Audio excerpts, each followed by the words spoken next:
Because at this particular time they did take over Britain, but the Britannic Empire, or the Britons at that time, weren't set up as a major superpower as they were in these days today. You know, coming up into the 1600s, around there. You know, so you had certain people that inhabited that land that they took over, but they really didn't come into full power until later on in the history. That's why when we read in Revelation 17, it's going to break it down, right, who these 7 heads are, and then the whole situation that was going down with them. Exactly, there you go. You know, so they did have some wars there, because you had some Edomites up in there, but Britain wasn't really a major superpower at that time until today, going back a few hundred years ago. See, Germania, these are more Germanic tribes that they were taking over. You know.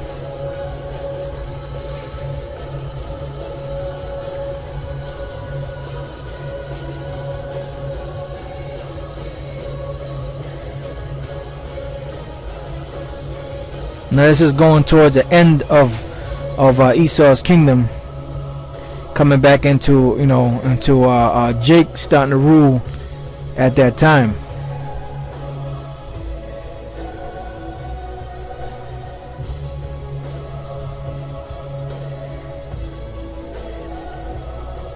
And basically, in a nutshell, what we're going over tonight is basically these 4 different empires that the Lord set up on the earth before He brought this world down to set His Son and us, the Israelites, back up into power.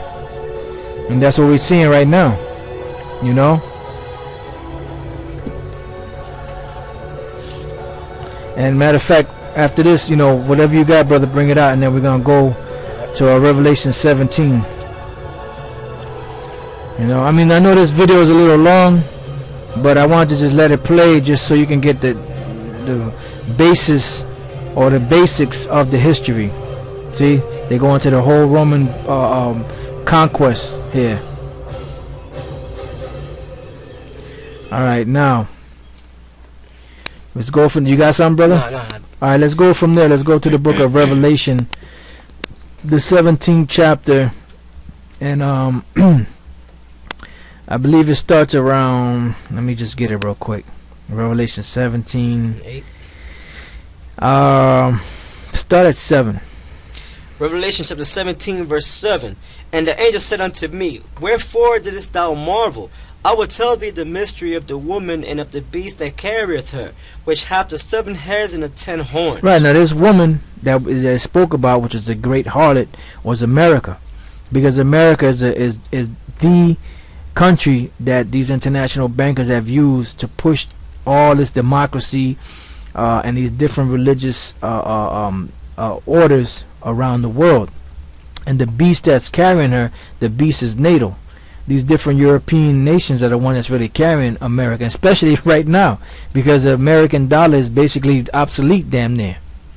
Go ahead. The beast that thou sawest was and is not. Right, so the beast that John saw in the vision was and is not. Why? Because America was in his vision, but it was not, because it wasn't established at that time. Go ahead. And shall ascend out of the bottomless pit. Right, and shall ascend out of the bottomless pit, because America came out of Europe through what's known today as Great Britain. Go ahead. And go into perdition. Right, and go into perdition. Why? Because America is going to be destroyed. Go ahead. And they that dwell on the earth shall wonder, whose names were not written in the book of life from the foundation of the world, when they behold the beast that was and is not and yet is. Go ahead. And here is the mind which hath wisdom. The 7 heads are 7 mountains on which the woman sitteth. So it's breaking it down for you. These 7 heads are 7 mountains on which the woman sitteth. Now the 7 heads represent the Greeks, the Romans, the Spanish, the French, the Germans, the Russians, and the British. But they were under their ancient names back then. And all of these nations are the ones that's really carrying America. So it says that the woman, read that again. And here is the mind which hath wisdom. The 7 heads are 7 mountains on which the woman sitteth. Right, and all these mountains here, or all these kingdoms, are what's really carrying America and pushing America forward. You know, even though they might have little squabbles here and there with these different nations, but the bottom line is that they're the ones that are carrying America. Go ahead. And there are 7 kings. And there are 7 kings. Those 7 kings, I'm going to repeat them again: the Greeks, the Romans, the Spanish, the French, the Germans, the Russians, and the British. Go ahead. 5 are fallen. 5 are fallen. We saw over there in the video we just saw, we saw the different kingdoms that were fallen. Now, I'm going to go here. This is the Romans. And I'll show you, brothers. Matter of fact, let me do a zoom in on this. You can see that this is the website there. You know, if you brothers want to get it, if I remember, I'll put it up and let you brothers see this website. All right, this is called the Romans. All right, this is Roman conquest in the West following the Second Punic War. With Carthage transformed into a pathetic shadow of its former self, Rome was free to turn its machine of conquest to other areas, which in the West included Gaul, which is France, and Liguria and northern Italy. Within 10 years of the last Punic War of Zama in 202 BC, and formerly independent Gauls and Ligurians had become subjugated to Rome in the new province of Gallia Cisalpina. So when you read that again. It says, the 10th verse, Revelation 17 verse 10, and there are 7 kings, 5 are fallen. Right, so that's one of the 5, right? Then it says, in Greece too, conflict was brewing. Members of the Achaean League called for a war of liberation against the Romans when Sparta drew Rome into its quarrels with its neighbors' attempt at domination over the Peloponnesian island in accordance with its image as the protector of the Greek cities.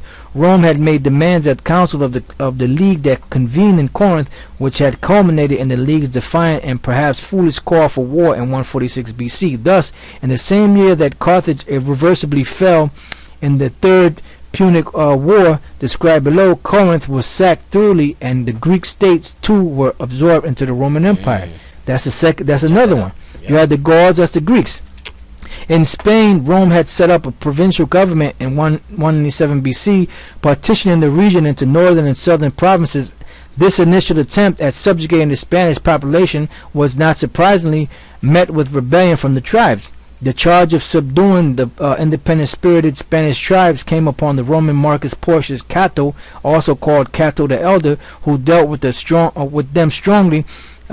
Cato's tough measure combined with the dogged independent streak of the Spanish tribes resulted in the year's conflict, which only ceased from an interval during the administration of Tiberius Sempronius Gracchus, who followed more moderate policies. After Gracchus, however, Roman rule in Spain returned to hardline policies once more, inflaming the Spanish with such a fierce resistance that the Roman official in Spain could only hang on the power through unscrupulous atrocities. The Spanish resistance remained strong throughout the years, and the conflict lasted beyond the final fall of the Carthage in the last Punic War. 2 tribes who came close to success against Roman conquest, but were nonetheless crushed. There you go, another one. That's another one. All right, and there's a lot here. You could read a lot more. Another one busted. But I want to read one more thing over here, which I got to go to the Germanic invasions. This is Germany, and you know there's a lot more information. But we're just going to hit a few points. This is our Germanic invasion, the Gothic Confederation, and the attack of the 3rd century AD. Also, toward the end of the 2nd century AD, one of the East German groups, the Goths, had begun a migration forward from the lower Vistula southward toward the shores of the Black Sea. The Gothic king, interestingly, held more military authority that was typical for the looser central government of other Germanic tribes. The emerging royal family formed the seeding crystal for the integration of other groups under the Gothic banner. In other words, a Goth was not necessarily made at birth, but rather by allegiance to fight alongside the Gothic king. This meant that the migration of the Goth was less of a physical movement than a gradual absorption of other peoples, including German and Slavs living around the Black Sea. So the Germanic tribes were taken down.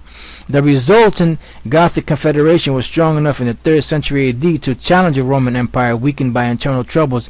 The disturbing rise of a new Persian Empire in the east. Records show that the attacks by the Goths in the Roman Empire began around 247 AD. In 251 AD, they decimated the troops of Emperor Decius at the mouth of the Danube. and killed the emperor himself. Later they took control of ports in southern Russia and greatly hindered Roman shipping in the Black Sea. These attacks continued until the reign of Emperor Claudius I, who earned the moniker Claudius Gothicus for his decisive quelling of the Goths. So these Goths, like in southern Russia, see that that was Those the were ancient Germans. names, right? Those were Germans. Then you also had the Russians that were there, Okay. you know, Right. under the Ostrogoths. Right. Then you had the Visigoths, which ruled in the east. So with all these different tribes that we read about earlier, these are the 7 heads and the 10 horns that were taken down by the Romans at that time. But then they came back and fought against the Romans and broke from them because it was all prophecy. All right, where we at now, brother? Revelation 17 verse 10. All right, good.